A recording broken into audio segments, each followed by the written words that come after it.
you touched on talking about activity. Are you doing enough activity? Which is the first part of your ACE principle. Do you want to talk us through the ACE? Yeah. Some years ago, I was working in Jakarta in Indonesia, and I was on, I don't know, the 23rd floor of some enormous building. And I looked out across Jakarta, and it's full of building sites everywhere. And each building site had a crane in it. And I just reflected that the crane driver controls the effectiveness of the building site. And the crane driver only has 3 levers to pull. They can make the boom go round, they can move the hook along the boom, and they can move the hook vertically. And in the same way, in the world of sales, sales leaders, sales managers, sales professionals really only have 3 levers. And those levers are activity. Are we doing enough? Concentration of effort. Are we doing that enough with the right people, in the right clients, about the right things? And then effectiveness, which is, are we doing it in the right way? So the ACE model simply gets you to reflect, is my issue activity? Is my issue concentration of focus? Is my issue effectiveness? And you put those 3 together and you've got a really simple but powerful diagnostic, a litmus test, if you like, to change the metaphor, to figure out where to put your efforts. So let me just articulate about activity and why it's important. I always used to say that changing effectiveness was the best way to change the sales result. I've moved on that over the last couple of years, and probably the quickest and simplest way to change the sales result. It's not the only way, but perhaps the first way is simply to change the levels of activity. I used to do quite a lot of work with an insurance broker that involved a visit down to all their offices around the UK. In one, it's down in Plymouth, there was one guy who's always sat there at his desk in the corner of the general office. And I once asked the branch manager, what does he do? He said, well, nobody really knows, but we call him the pilot light. I said, the pilot light? I said, yes, because he never goes out. And his levels of activity were unbelievably low. He was actually very effective at what he did, but he made so few sales visits. All he needed to do was to get out more, and the job would become so much easier. So ask yourself what you could do to improve that. During this time of lockdown, I was talking to a really great sales director, and he said that he, over the last 6 months, had moved his sales team from an average of 3 customer contacts a week to 20 a week. Now, even if those are shorter calls, even if something gets lost in that increase, simply increasing the number of contacts by 7 must result in an improved result. Now, I know, and you know, it's not just a numbers game, but it is partly a numbers game. So get the activity up. And I mentioned the iSnapshot data. We looked at 10 random iSnapshot clients, measured them over a 6-month period, and we've seen an average of 207% increase in the number of recorded calls. And then that sustains over a year. That's got to have an impact on the sales result. So that's activity. And actually, just to kind of bandwagon on what you're saying there, your contact points with existing clients and with prospective clients need to be well thought through and to be able to add value, but they also need to be consistent, always consistent, regular contact points. And there's a lot of stuff you can do around there that can be pseudo automated or built into processes which do not require 3 days a week just to manage the activity levels. And this is a bit of a byway, but the days of single action selling to single points of contact has gone. So, you know, the data is all out there. Google talk about the 0 moment of truth, all the stuff that's gone on before you meet somebody that has helped them decide whether you're worth talking to or not. They've been online, they've checked you out, they've talked to their peers. So there's that. There's a couple of strange bits of data out there. On average, a buyer will say no 5 times before they say yes. Now, it's not no, I'll never buy, but now's not the right time. We haven't got the budget. It's not the renewal date. I haven't got time. I'm going on holiday, blah, blah, blah, blah. The average seller, 44% of sellers give up after the first no. That's So we've got a incredible. complete disconnect. So we've got to figure out a way to keep that continuity of contact. A wonderful Irish colleague of mine, Jim, used to talk about a continuous stream of interactions that just kept things warm until somebody's ready to buy. So a bit of a byway there, but yes, we've got to automate, sophisticate that continuity of selling and cast the net wider to the average 6.8 people involved in the typical buying decision in a 500-person company. Absolutely. I did a podcast with Jason Liu from the CEO of Zywave last week, and we were talking around exactly that premise, the fact that it's no longer one person. The average number of buyers involved in a decision requires a more sophisticated method of targeting. So just on brings us very nicely to the C of ACE, which you have explained as the concentration of effort, but can you give us a bit more tangible examples of what that could mean to an insurance broker? Yes, absolutely. And again, it's good to be sectorally focused, but this applies whatever business you're in or whatever business your clients are in. So the A was activity, but if we don't have the right concentration of effort, we're just running around like headless chickens. It's all random. So concentration of effort is all about focus, focus, focus. And I think there are 3 elements of concentration of focus, or concentration of effort. 1, are we talking to the right clients? Particularly in a changing world, are you segmenting correctly? Are the people that you want to be, the clients or prospects you want to be talking to, the right ones? If you look at your existing client base, who are your must-keep clients? What are your criteria for focusing on the right clients? It could be about sectoral growth. It could be about financial strength. It could be about their own go-to-market approach. It could be about their technical capability. It could be about the ease of doing business with. But focus on the right clients and the right prospects. The temptation is to go random in a demanding world.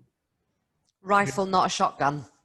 Absolutely. So yeah, focus. Focus then on the right people. So it may well be that you need to stop talking to the office manager and start talking to the finance director or their accountant or the managing director, and change not just who you're talking to, because the decision-making process has changed, and you need to raise the level of conversation from transactional to strategic. But you may well need to change the things you're talking about. So concentration of effort is about talking to the right organizations, finding the right people to talk to, and then talking about the right things. And those right things might at the moment be overall business risk and exposure. It might be about what their exit strategy is. It could be about what their plans are to sell into recovery and where they see their growth, not just going in and talking about the terms and conditions of a policy. So change the focus of what you're talking about. I think that section is incredibly important, the concentration of effort, and there's quite an intensive piece of work to do around making sure you're talking to the right people. in the right organizations about the right things. And some of the work that we've done with clients is about profiling who the right organization is, and then a really intensive piece of work about pre-qualifying those organizations to make sure they match who your business aligns to in terms of a customer and the offering, but also to make sure that you know who the decision makers in that business are. And we're not talking about a generalized avatar, we're talking about really defined list of actual businesses and actual people. And once you have that information, then your next stage of work within the concentration is to develop the different sales plays for each one of those people, because within a large organization there might be different hooks for different departments that would bring them into your services where you can genuinely add value. So I think that concentration is really important and is quite an intensive piece of work, but it's not a piece of work that you should be missing out. It's fundamental to your sales performance. Yeah, and I think it ties into really good work that's been done and moved very much from the marketing world into the sales world, of understanding different persona and communicating with those different persona in a very specific way. And there's really good tools out there, people like Showpad, who can help you communicate the right way to the right persona. Absolutely. And it just highlights even, I was having a really interesting conversation the other day about the culture. And one of the things that I'm going to call it the digital transformation, but basically the world we're going through, the digital revolution, whatever you want to call it, the changes coming to our society in a business world and personal world at the moment are so fundamental and revolutionary. And from a business perspective, it's about culture, and you almost need to develop such an ingrained sales and marketing process that it underpins what you're selling. So everything you're doing, you're thinking about how you can add value, what the solutions your customer requires, and it just becomes the platform, the sales and marketing platform from which your services grow. And I think that's quite an interesting piece of work and way of looking at something when you're looking at a traditional industry like insurance or accountants, that kind of thing. I think it's particularly relevant for anyone who's selling a professional service or financial service, is there's a temptation to say that selling is an unfortunate, unpleasant, mucky necessity, which we all wish we didn't need to do. And if only we could go back to those days when we just relationship sold, and all you needed was a good network based on school, university, rugby, or the pub. And all you needed to do was just build relationship and then fill your boots. And that I think there's a culture which needs to change, which is that sales is not an unpleasant add-on to the business. If you're customer centric, it's fundamental and it's at the heart of the culture. And professional selling is not this mucky necessity. It's the lifeblood of the business when it's done well. I grant you that when it was done badly, it was very, very cheesy. And we've seen all the negatives of that, but do it well, and it's part of the culture of the business. And the best understand that. And I think you're absolutely right. And I would probably expand on what you've just said to incorporate the fundamental part marketing plays within sales. And traditionally, the idea of marketing is it's fluffy, it's woolly, it's brand, and there's no return on investment, or you can't identify it. And I think there's a culture shift in that as well. When marketing is done well, it's absolutely embedded into the sales process, and you can see the flow chart where it flows in from sales into marketing, out back into sales, in a properly aligned business strategy. And I think that's coming as well. There's a real, particularly when you think the the millennial generation and what their expectation is from buying a service. No. The marketing and sales alignment in terms in presenting that solution in the way that the millennial wants is it just needs to be so clearly interlinked. Yeah, I mean, there's some really good work being done on things like customer journeys, which are really important to understand how somebody gets from not being interested to being interested. We can come back to that when we look at new business. I think there are lots of lessons to be learned from software as a service, so-called SaaS, that have developed a different business model of, but we'll talk about that a little bit.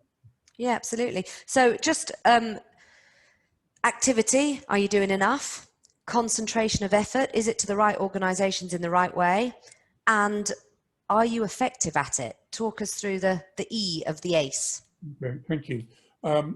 Two aspects of that: individual effectiveness and then group effectiveness. So the group effectiveness is about the tools that you've got in place, whether that's your CRM or whatever you use for sales enablement, being wise in the tools that you invest in from a sales and marketing point of view. But there's a huge choice out there.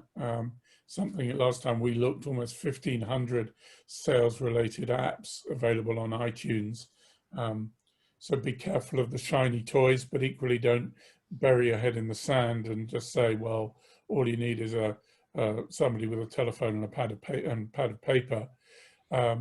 So think about sales enablement and its impact on effectiveness, but also think about individual effectiveness. The mnemonic we like to use is tasks, which is talent. Have you got the people with the right talent, that inbuilt, inherent capability? Critically, attitude, understanding the motivators and the attitudes, things like resilience, things like integrity. Skills, the ability to understand a client, to propose, yes, of course, to close, but all sorts of skills in there. Knowledge, whether that's knowledge of a sector or knowledge of a particular product. And then importantly, the S is style, because there's something personal that we bring to this. So looking at effectiveness in terms of talent, activity, skills, knowledge, and style is pretty good news. And that will impact on things like longevity of relationship, churn, but also conversion ratios, average value, levels of trust, all sorts of things. Yeah, absolutely. None of these things change in terms of the underpinning requirement, but everything changes when you're looking at selling in a remote or virtual world. How do you, what advice have you got around building relationships, bringing in trust, making sure your ACE is on point, measuring, analyzing from a remote perspective? I think there are two views on this. One is that it can't be done. I disagree. And the second is there's no difference between selling remotely and selling face-to-face. I don't agree. But it's difficult, but it's manageable. And there are some definite pluses to it. So we've been doing over recent months, unsurprisingly, almost everything we do, we've done remotely. And a lot of that has been with sales teams saying, well, how do we adapt to this remote world? And we just break things down into before, during, and after. So before, you need to change the things you're doing. Usually the contact is colder than it was. So if you've had people who've maybe been to 3 webinars, that's a bit different that you've chatted to them at a conference or a symposium. So you need to warm them up more ahead of time. So we see people doing things like sending a video of them in place, just introducing themselves for 2 minutes before they come. We see people using LinkedIn more to make connections. We see people sending agendas more and pre-planning. We see people organizing shorter meetings. So typically, whereas you might have had a 1.5 hour face-to-face meeting, you might be having 3 or 4 20-minute to 30-minute meetings. So there's lots of stuff you can do ahead of time. During the meeting, there's stuff you can do. I personally like the increased intimacy of conversations where I seem to remember a conversation we had where one of your children came in and said, "Mum, I need the key to the crisp cupboard." Well, that's nice. I've had more conversations about people's dogs than I've ever had in formal meetings because the dog has wandered in. So there's something nice about being invited into people's homes. Take the intimacy, think about the practicalities, the number of Zoom meetings I've had to half of people's heads or to their lights. So just think about the mechanics of it and how you set it up. Think about eye contact, particularly if you're using another screen. Make sure that you're talking to that funny green dot on the camera and not looking at your notes the whole time. So there are lots of things you can do during the meeting, and afterwards, following up well, getting increased engagement. These things are important. So think about before, during, and after remote selling. And manage yourself as well. Think about the cadence of your day, the cadence of your week. And if you're a manager, think about how you're helping people work from home. The sales director who got his number of sales visits up from 3 to 20 diarizes 1.5 hours a day just to make contact either personally, individually, or in the group with his salespeople, just because he recognizes you need to be talking to people more. I'm just going to bandwagon on that slightly because I get asked quite a lot about how we can generate meaningful content. I don't have 3 days a week to put aside just to writing blogs. And what I would say is you don't have to, and if you did, it'd be a waste of your time. What you need to be doing is looking at your day and how you can develop content within the processes you're already going through. So so you're talking to a client on Zoom and you've done all the pre, during and post planning that you've just discussed. If it's somebody you know well and you've got a really good relationship, can you dedicate 10 minutes of that conversation to talk about industry trends in that particular industry, about any particular business problems or you know, wider market issues that are being faced? And can you say to that client, do you mind if I repurpose this into a video so that I can put it on our LinkedIn, on our website, to offer value and advice to people in your industry? I'm happy to give you those links so that you can also use them for your marketing purposes. That you're doing anyway. That is not something that's going to take a day out of your life where you've got to really research a particular niche problem that you need to write a blog on and then spend 20 years rewriting it, as we all do.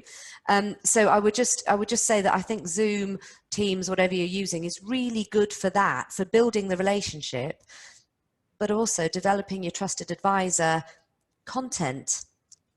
Yeah, absolutely. And again, if you see something useful on LinkedIn, and there is some really good stuff on that, I'm always delighted when people share something I've written and they just send a note to people, either to their whole network or to specific people, saying, thought you might find this useful. You're adding to your own credibility by sharing credible stuff.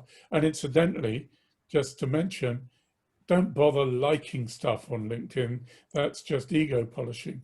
Share it and comment on it. And that way you're adding value to your network. Not only are you adding value, but you're boosting your own algorithms within the social media platform to get more visibility for future content. So like, know, comment, share, or even save the video, that kind of thing. But in terms of people wanting to comment and share, when you're delivering genuine value, and what's more valuable than having that conversation with your client about this particular area that you are able to support in, and then using that as an example, anybody else struggling with this, here's a 3-minute video that will help you. So that, you know, those kind of ways of, and that's going back to what we were talking about earlier about the sales and marketing or trusted advisor or solution selling, whatever, however you want to call it, underpinning your culture. So your mindset is in, how can I use this to add value to more? And that's always there while you're building your Absolutely. relationship and network.